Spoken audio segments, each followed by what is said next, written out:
ምን ስለሆነ ወንድምሽ ስለሆነ በጭራሽ። በኋላ አንተ ታዲያ ለምን ደረስ? ማን ደረስኩብሽ?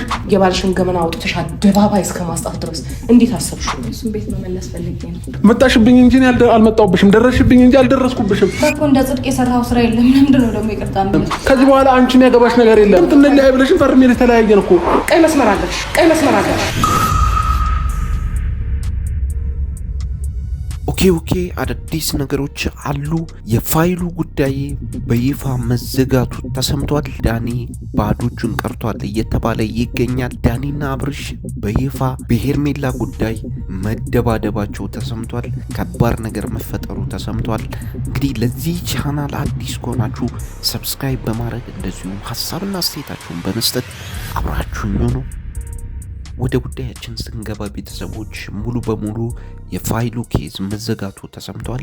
አሁን ላይ በሩታም በኩል ሆነ በዳኒ በኩል ምንም አይነት ፋይል እንደሌለ ተሰምቷል። ይህንንም ሩታ ያመነች ነው የሚመስለው። በትናንትናው ቪዲዮ እንግዲህ እንደተመለከታችሁት አብርሃምና ሩታ ከፍተኛ የሚባል ግጭት ውስጥ መግባታቸውን አይታችኋል። በተለይ አብርሃም እህቱን አምጥቶ ሩታን ሲያስቆጣ ነበረ። የአብርሃም እህትም ሩታ ላይ እንግዲህ እንደ ዝናብ ስትወርድባት ነበር ማለት እንችላለን።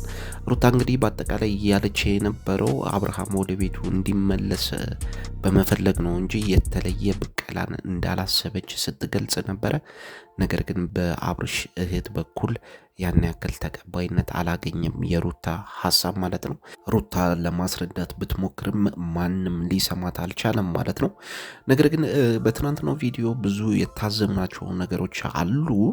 ይህን ለመግለጽ ያክልም በተለይ በአብርሽና በሩታ በኩል እየተገለጹ የነበሩ ነገሮች ነበሩ። በተለይ ሩታ ስትላቸው የነበሩት ነገሮች አብርሃም ወደ ሩታ መመለስ እንደሚፈልግና ፍላጎት እንዳለው ሩታ ስትገልጽ ነበረ። በተለይ ከሷ ህይወት መላቀቅ ያልቻለው አብርሃም እንጂ እሷ እንዳልሆነች ስትገልጽ ነበረ ሩታ። በአብርሃም በኩል ግን ይህን ነገር ክዶታል ወይም እሷ ከህይወቱ መውጣት እንዳልቻለች እየገለጸ ነበረ አብርሽና። ሩታ ግን ተቃራኒ እንደሆነና እሱ ነው ከህይወት መውጣት ያልቻለው፣ እሱ ነው መመለስ የሚፈልገው እያስመሰለ ነው ስትል ነበረ ሩታ ስትገልጽ የነበረው። በሌላ በኩል ደግሞ ያወጡት ነገር ምንድን ነው? ሙሉ በሙሉ እንደተለያዩ ሲገልጹ ነበረ። እንግዲህ ቤተሰቦች እዚህ ጋር ማስተዋል ያለብን ነገር ከዚህ በፊት ባየነው ቪዲዮ አደባባይ ላይ ነው ተፈራርሞ ለሩታ ወረቀቱን የሰጣት። በዛም እንግዲህ ሩታ ይህን ወረቀት አስገብቻለሁ ነው የምትለው፣ ወይም የፍቺ ማመልከቻ ወይም ፕሮፖዛል እንደሆነ ነው ሁላችንም የምናውቀው። ነገር ግን በትናንትናው ቪዲዮ አስደንጋጭ ነገር ነው ከሁለቱም ያመለጠው። ምን እያሉ ነው? ተለያይተናል ሙሉ በሙሉ ወይም በፊርማ ተለያይተናል እያሉ ይገኛሉ። ይህ ነገር ትንሽ ሰርፕራይዝ ነው ያደረገኝ። አምልጧቸው ነው ወይስ ምን ለማለት ፈልጎ ነው? ወይም ሙሉ በሙሉ ተፈራርመው ሲለያዩ አላየንም። ያየነው ምንድን ነው?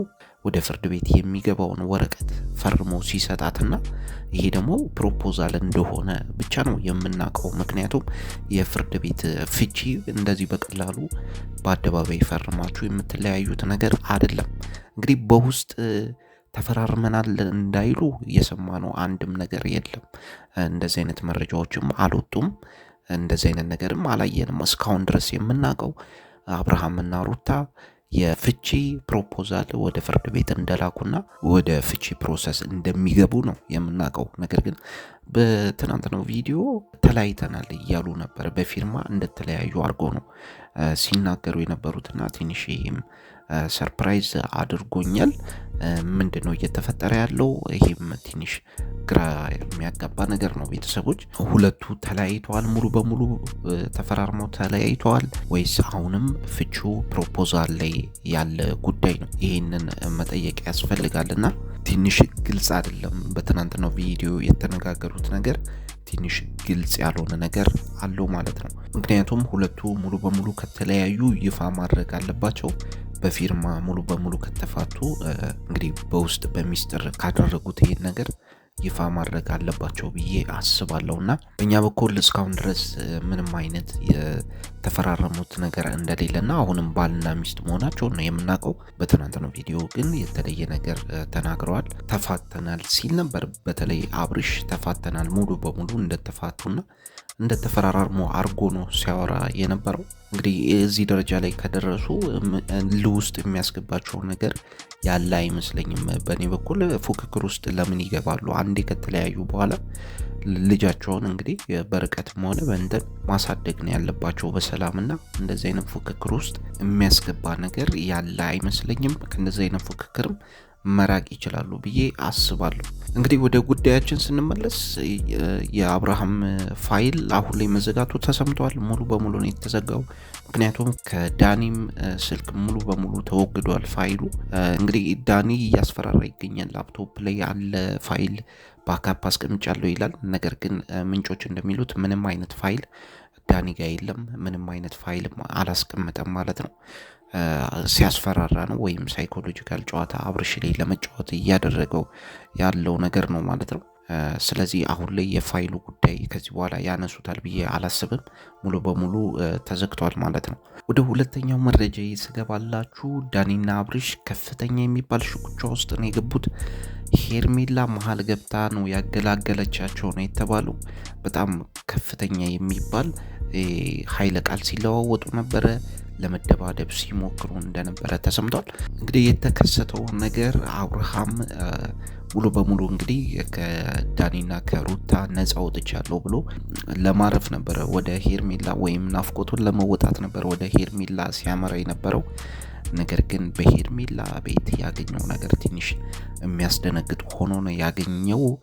ሄርሜላ ከዳኒ ጋር ነበረች በሰዓቱ ማለት ነው። ይህንን በሚያይበት ሰዓት እንግዲህ አብርሃም ራሱን መቆጣጠር አልቻለም። ቀጥታ ዳኒን ወደ መደብደብ ነው የገባው ማለት ይቻላል። ከዛ በኋላ እንግዲህ እንደተባለው ሄርሜላ ነች መሀል ገብታ ሁለቱን ያገላገለችው ነው የተባለው። በተለይ አብርሽ አንጠልጥሎ ሊቀጠቅጠው ነበር ነው የተባለው። የሁለቱ ጥል እንግዲህ ወደማይሆን ነገር እያመራ ነው ማለት እንችላለን። አንደኛው ማፊያ አንደኛው አክተር እየሆኑ ይገኛሉ በአሁኑ ሰዓት። የቱርክ ፊልም አድርገውታል ማለት ይቻላል። ነገሩን ለጥቶት ላይቭ ላይ ሳይቀር እንግዲህ ቲክቶክ ላይ አይታችሁ ይሆናል ቦሌ ለቦሌ ሲያሳድደው ነበረ። ላይቭ እያስተላለፉ እንግዲህ ዳኒን ከዚህ በፊት አይታችኋል። ለማፈን ሲሞክሩ አደባባይ ላይ ለመጣላት ሲሞክሩ እያያችሁ ነው። ነገሮች እንግዲህ እየተለጠጡ እየተባባሱ ይገኛሉ። አሁን ደግሞ ዳኒ እግር በእግር እየተከታተለ አብርሃምን የሚያበሳጭበት አብርሃምን የሚያገኝበትን ነገር እየፈለገ ነው። በቃ ዳኒ ተንኮል ትንሽ ወጣ ያለ ነገር ይታያልና ዳኒ አብርሃም የሚናደድበትን ነገር እግር በእግር እየተከታተለ ለመስራት እየሞከረ ይገኛል። አሁን ደግሞ ሆን ብሎ እንግዲህ ሄርሜላ ቤት ነው የጠበቀው ማለት ነው። ይህን ነገር ደግሞ አብርሃም መቆጣጠር አልቻለም። እዚህ ምን ታደርጋለህ ብሎ እንግዲህ ቀጥታ ወደ ድብድብ ነው የገባው ማለት ነው አብርሽ። በተለይ የሁለቱ አጠቃላይ ሲበጠብጡ እንደነበረ ቤቱንና ሄርሜላ መሀል ገብታ ልታገላግላቸው እንደሞከረች ተሰምቷል ማለት ነው። አጠቃላይ ያለውን ነገር ቪዲዮ ላይ ትመለከቱታላችሁ። ነገር ግን በጣም በጣም በጣም እየተለጠጠ ይገኛል የሁለቱ ጠላትነት። ትንሽ አሁን ላይ ወጥ እየረገጠ ይመስለኛል በእኔ በኩል። ዳኒም አላርፍ ብሏል። አንዴ በልጁ ይመጣበታል፣ አንዴ በሚስቱ ይመጣበታል፣ አንዴ ደግሞ በሄርሜላ በኩል ይመጣበታል። እንዳይንቀሳቀስ እያደረገው ነው፣ ወይም ለአስጨራሽ ነገር ውስጥ እንዲገባ እያደረገው ይገኛል። ወደ ማየውን ነገር አብሬሽን እየገፋው ይገኛል እና የዳኒ መጨረሻ ጥሩ ላይሆን ይችላል። አብርሃም ዞሮ ዳኒን ማጥቃት ከጀመረ ጥሩ ነገር አይመጣም። ትንሽ ዳኒም ቢያለዝበው ነገሩን ይሻላል ብዬ ነው የማስበው። ካልሆነ ግን በቅርቡ የዳኒን መጨረሻ የምናየው ይመስለኛል። አብርሽ ትንሽ የሚቀመሱ አይመስለኝም። ድብድብ ላይ ከባድ ነው እያሉ ስለሆነ ማለት ነው። ቤተሰቦች፣ የአገሬ ልጆች ሰላም።